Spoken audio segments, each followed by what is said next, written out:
La réforme des retraites, aujourd'hui, c'est la commission paritaire entre 7 sénateurs, 7 députés pour se mettre d'accord sur le texte. Il est vraisemblable qu'ils se mettent d'accord. Dans ce cas, demain matin, le Sénat aura à voter et le votera. Et demain après-midi, l'Assemblée nationale, qui peut-être votera ou ne votera pas. Mais c'est pas l'essentiel, parce que là, on voit qu'il y a les luttes politiques, le souci de conserver son siège. C'est pas le cœur du débat. Le cœur du débat, c'est comment on veut une société française qui permette à chacun de prendre une retraite dignement, en pouvant gagner sa vie dignement avant. C'est ça le cœur du sujet.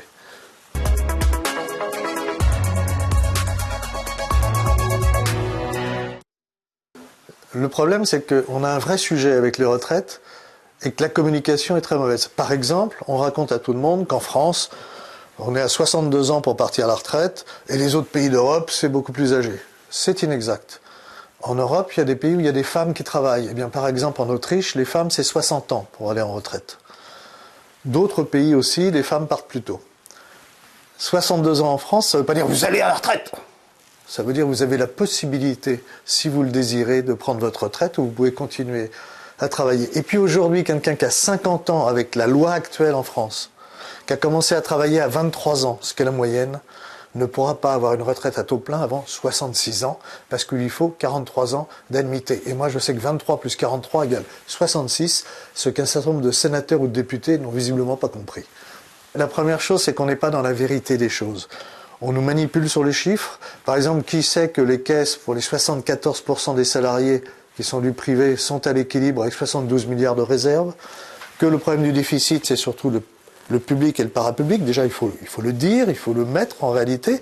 Et puis ensuite, une réforme, certainement, il y en a une à faire, pour que les gens qui font les mêmes tâches, les mêmes métiers, soient traités de la même façon. Ce qui n'est pas le cas aujourd'hui. Donc là, il y a une vraie réforme à faire. Et puis il y a une autre réforme à faire, mais je n'ai rien vu dans ce mauvais texte. C'est si on veut assurer les retraites, il faut assurer le remplacement des générations. Et je n'ai rien vu sur la politique familiale. Est-ce qu'on veut une politique familiale très proactive, qui permette notamment à des parents, à des mères de famille, de s'arrêter pendant quelques années et ensuite d'avoir une retraite décente? Ce sujet n'est pas abordé. Au contraire, dans le texte de loi première mouture, les mères de famille, on leur en mettait plein la tête. C'est-à-dire que les mères de famille avaient une retraite qui régressait par rapport à ce qui existe aujourd'hui. C'est inacceptable, c'est bien pour ça qu'on ne l'accepte pas.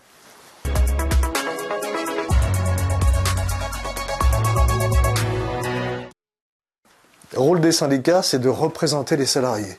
Il se trouve que les sondages nous disent que 90% des actifs sont contre ce texte. Donc les syndicats sont dans leur rôle. De proposer, et ça c'est le cœur aussi du problème, on n'a pas pu proposer. La CFTC avait des propositions, notamment pour le financement. Ça n'a pas été entendu. Vous avez vu qu'Emmanuel Macron fermait sa porte, refusait de recevoir les leaders syndicaux. Que le président de la République, dans une crise comme celle que l'on vit actuellement, ferme sa porte, c'est de l'inconséquence totale. Le syndicat chrétien, il y a deux choses. D'abord, dans la méthode d'action, nous condamnons toutes les violences. Jamais de prise d'otage, jamais de violence, jamais de blocage politique. C'est la première des choses, parce que c'est la liberté de chacun, même si c'est pas facile. C'est le respect de la démocratie. Puis c'est aussi affirmer que tout ce sujet n'est pas qu'un sujet économique. Parce que l'être humain n'est pas fait que de matière, l'être humain a une dimension spirituelle. Et peut-être que laisser du temps, à un moment donné, pour faire autre chose que produire et consommer, est un geste de civilisation. Et qu'on doit aussi voir les choses comme cela, parce que des personnes qui s'arrêtent de travailler en entreprise, elles travaillent pour la société bien souvent, s'occupent des enfants, s'occupent des associations. Et que tout ce travail-là, on doit aussi le considérer.